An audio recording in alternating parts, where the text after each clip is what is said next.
I'm hoping to get most of the veggie oil conversion done on the bus. Here I'll just show you how we're going to collect oil. Here's our 200 litre fuel bladder, in and out valve. We got a 12 litre 14 litre an hour 12 volt gear pump. We're just going to be feeding it in with a standard garden hose. These get brittle after a while, so we street verge plenty of them.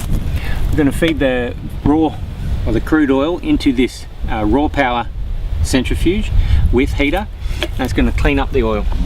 Alright, so here's where the story begins in the bus.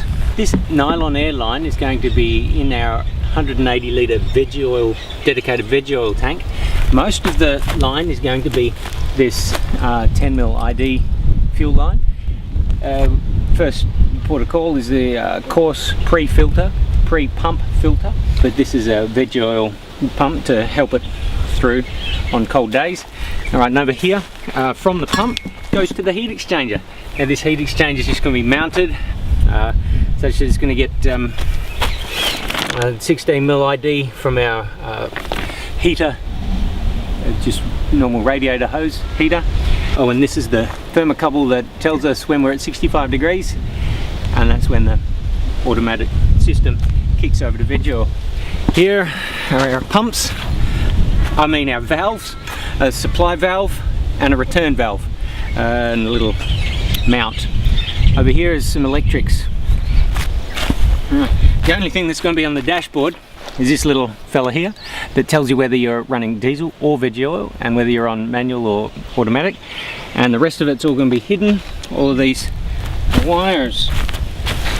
Now on the way back, the return line and the veggie oil, I'm going to bring it back to the return line. It's not going to go to the tank, but it's going to go the other side of the pump to keep the energy in the system, because you put hot veggie oil back in the tank, then you lose all that efficiency or that energy that you've put into it, making it warm. That's about it. So I'm going to try to do this in today.